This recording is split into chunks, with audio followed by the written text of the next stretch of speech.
안녕하십니까, 박훈탁TV입니다. 오늘 방송은 우크라이나의 참담한 패전 소식 전해드리겠습니다. 우크라이나 전쟁이 제2의 월남전의 끝이 날지 또는 제3차 세계대전의 시작일지 귀추가 주목됩니다. 방송 전에 한 말씀 드리겠습니다. 여러분들 잘 아시다시피 제가 지금 해임 취소 행정소송 진행하고 있고 광주가 제기한 손해배상 청구 소송도 준비하고 있습니다. 제가 지금 많이 힘들고 어렵습니다. 여기 후원 계좌 있습니다. 자율 구독료 내는 셈 치고 좀 도와주시기를 간곡하게 부탁드리겠습니다. 미국 리버테리안 인스티튜트, 미국 자유주의 연구소의 젊고 똑똑한 편집자이며 작가인 코너 프리먼의 기고문이 미국이 금지선 레드라인을 지우고 러시아와 대리전을 확산해서 쿠바 미사일 위기 이후 핵전쟁의 가능성이 그 어느 때보다 높아졌다고 경고합니다. 이 와중에 우크라이나는 온갖 무기의 실험장이 되었습니다. 미국 지배계급과 나토는 우크라이나 국경에서 러시아와 싸움을 선택했고 중국과의 더 큰 미래전쟁, 즉 큰 전쟁을 위해서 우크라이나를 모스크바를 약화시키기 위한 인간 공성추로 사용하고 있습니다. 뉴욕타임스 기사입니다. Western allies look to Ukraine as a testing ground for weapons. 서방 동맹국들이 우크라이나를 무기 실험장으로 간주하고 있다는 기사입니다. 앞의 기사에서 뉴욕타임스는 최근 우크라이나를 무기 실험장으로 이용하고 있으며 우크라이나가 베이징을 포함한 미래전쟁을 위해서 서방 동맹국들이 무기 시스템을 미세 조정, 파인 튜닝 하는데 어떻게 도움이 되는지 자랑하는 기사를 실었습니다. 지금 서방 세계는 우크라이나 전쟁을 부추기고 확대하는 데 혈안이 되어 있습니다. 나토 사무총장 낸시 펠로시 미 하원 의장, 미 국무성 그리고 미 국방성이 우크라이나전의 확대를 촉구합니다. 나토 사무총장이 says Ukraine shouldn't drop goal of driving Russia out of Crimea. 나토 사무총장은 우크라이나가 러시아를 크리미아에서 쫓아내는 목표를 포기해서는 안 된다고 말했습니다. 낸시 펠로시 하원 의장이 calls for Ukraine victory at Crimea Forum. 크리미아 포럼에서 낸시 펠로시 하원 의장이 우크라이나의 승리를 요구했습니다.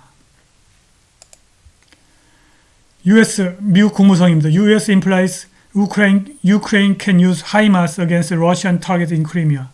미 국무성은 우크라이나가 미국이 제공한 하이마스를 크리미아에 있는 러시아 목표물을 때리는 데 사용할 수 있다고 말했습니다. Forever war at the end of the world. 세상 끝까지 미 국무성은 세상 끝까지 전쟁을 하겠다고 말했습니다. 최근 유럽위원회의 우르술라 본 데어 레이엔 회장이 부주의로 우크라이나 전쟁의 파멸적 비용을 공개해버렸습니다. 그녀는 현재까지 민간인 2만 명 이상 그리고 우크라이나 군인 10만 명 이상이 사망한 것으로 추정된다고 극비사항을 공개했다가 비난이 들끓자 그 부분을 동영상에서 삭제했습니다. 원데어 레이엔의 추정이 사실이라면 이는 우크라이나 정부가 보고한 사망자와 사상자 수치의 거의 10배에 달합니다. 우크라이나는 매우 참담한 패전을 겪고 있습니다. 주류 매체와 바이든 행정부가 전하는 우크라이나의 승전보는 다 거짓말입니다. 전쟁 강경파들은 우크라이나에서 그들의 실패를 알고 있으며 그 실패의 비용은 고스란히 우크라이나 사람들이 부담하고 있습니다. 우크라이나는 글로벌리스트 미국 제국주의자들 때문에 완전히 망했습니다. 우크라이나가 바흐무트를 잃게 되자 디펜스 익스프레스는 영국 국방정보국을 인용해서 바흐무트는 단지 러시아의 상징적 정치적 목표일 뿐이다 라고 주장했고 지난주 파이낸셜 타임스는 Hell Just Hell, Ukraine and Russia's War of Attrition over Bakhmut라는 제목의 기사에서 군인들이 동부 도네츠크와 그 주변에서 제1차 세계대전의 참호전을 연상시키는 싸움을 하고 있다고 얼버무렸습니다. 우크라이나는 영토의 약 20%를 잃었습니다. 우크라이나 농지의 최소 22%가 러시아의 통제하에 있습니다. 2022년 5월 유엔 난민기구는 거의 800만 명의 우크라이나인이 국내에서 실향민이 되었고 또 다른 600만 명이 난민으로 등록되었다고 보고했습니다. 우크라이나 전력망에 대한 러시아 미사일 공격의 결과로 훨씬 더 많은 사람들이 우크라이나를 탈출하고 있습니다. CNN은 한 달 전에 우크라이나 발전소의 최소 30%가 파괴되었다고 보도했습니다. 유로뉴스는 최근 키예프의 3분의 2가 전력이 없다고 보도했습니다. 키예프의 80%에 물이 없고 세계보건기구는 이번 겨울 수백만 명의 생명의 위협을 받고 있다고 경고했습니다.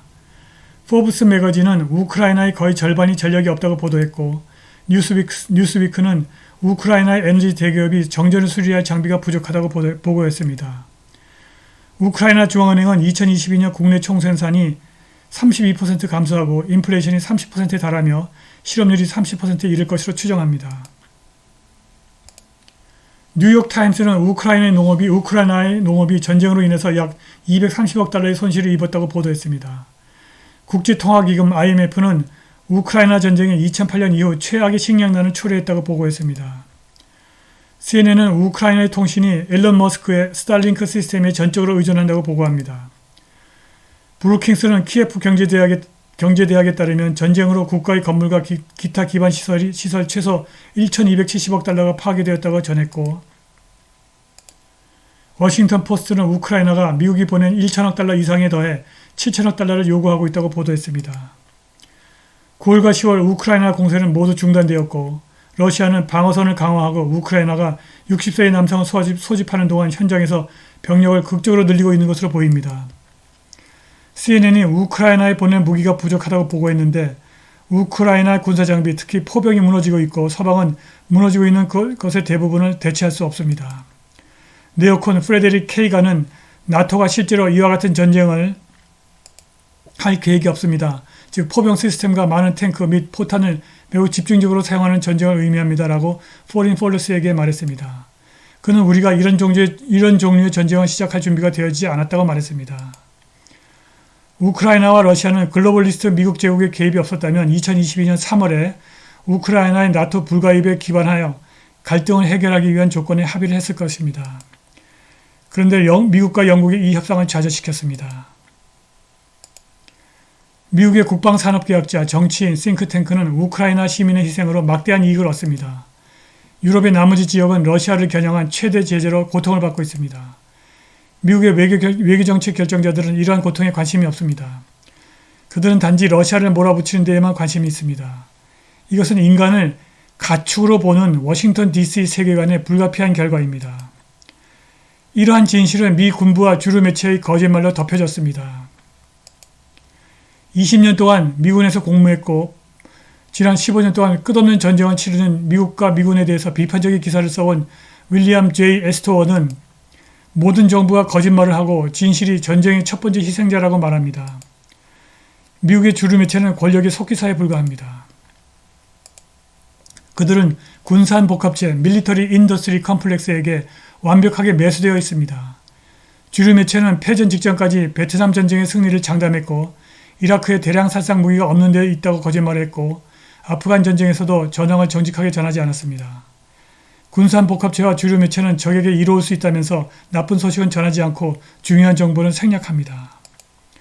군산복합체에 불리한 기사를 쓰는 기자는 처벌을 받고 전쟁을 취재하러 나가서는 군대의 보호를 받을 수 없습니다. 또한 군산복합체는 주류 매체의 가장 큰 광고주의입니다.